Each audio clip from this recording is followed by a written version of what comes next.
Good morning. എല്ലാവരും സുഖമായിട്ടിരിക്കുന്നു. ഞാൻ ദാണ്ടെ ഇവിടെ രാവിലെ ഒരു ചായയൊക്കെ കുടിച്ചിങ്ങനെ ഇരിക്കുകയാണ് കേട്ടോ. എല്ലാ ദിവസവും ചെയ്യുന്നത് പോലെ രാവിലെ മുറ്റമടിക്കാനായിട്ട് ഇറങ്ങി.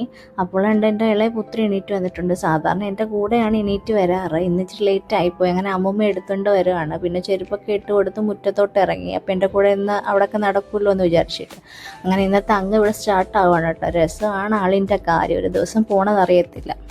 പിന്നീട് ഇന്നലെ മഴ പെയ്തപ്പോൾ എൻ്റെ ചെടിയൊക്കെ അങ്ങോട്ടും ഇങ്ങോട്ടൊക്കെ അങ്ങ് ആയിപ്പോയി ശാഖ. പിന്നീട് അതിനെ ഒരു വിധത്തിൽ കെട്ടിവെച്ചു. പിന്നെ ഒരു തെറ്റിച്ചെടി ഉണ്ടായിരുന്നത് അത് റിപ്പോർട്ട് ചെയ്തു. കുറേ നാളായിട്ട് ചിന്തിക്കുകയാണ് മാറ്റി നടണം എന്ന്. എന്തായാലും അത് ഇന്ന് ഞാൻ അങ്ങ് നടത്തി കേട്ടോ. അതിനുശേഷം താണ്ടി ഇത് കണ്ടോ, എനിക്ക് എൻ്റെ കയ്യിലുള്ള 2-3 വെറൈറ്റി റോസാ ചെടികളുണ്ട് കേട്ടോ. പക്ഷെ അതിൽ എൻ്റെ ഫേവറേറ്റ് ഇതാണ്. വേറൊന്നുമല്ല, വാങ്ങിയ അന്നോട്ട് താണ്ടേ ഇതേപോലെ പൂവിട്ട് നിൽപ്പുണ്ട്. ഞാൻ തൊട്ട് നോക്കുന്നത് പോലൊക്കെ എൻ്റെ പുത്രിയും താണ്ടെ തൊട്ട് നോക്കുക കേട്ടോ. അതൊക്കെ കഴിഞ്ഞപ്പോഴത്തേക്ക് ആളുടെ സ്വഭാവം പാടെ മാറി. പിന്നെ ചൂലൊക്കെ മാറ്റി വെച്ചപ്പോഴത്തെ ഞാൻ അവളെ എടുത്തു കേട്ടോ. എടുത്തപ്പോൾ ഉള്ളൊരു ചിരി കണ്ടോണേ നിങ്ങൾ. എന്താ രസമല്ലേ.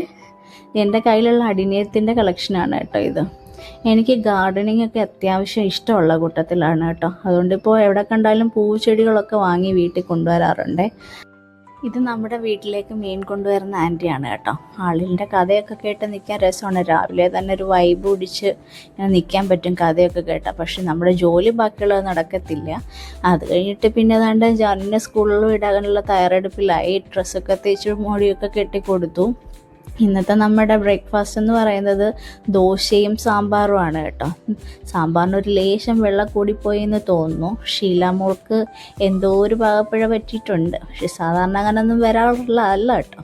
പിന്നെ അമ്മച്ചി സ്നേഹത്തോടെ വെച്ച് തരുന്നത് നമുക്ക് കഴിക്കാതിരിക്കാൻ പറ്റില്ലല്ലോ. അങ്ങനെ ജാനൂട്ടന് ഫുഡൊക്കെ കൊടുത്തു. ജാനു വളരെ സ്ലോ ആണ് ഫുഡ് കഴിക്കാനായിട്ട്. ബസ് വരുന്നതിന് മുന്നോടിയായിട്ടൊക്കെയാണ് ഫുഡൊക്കെ കഴിച്ച് തരാറ്. അങ്ങനെ ജാനൂട്ടനെ സ്കൂൾ ബസ്സിലൊക്കെ കയറ്റി വിട്ടു.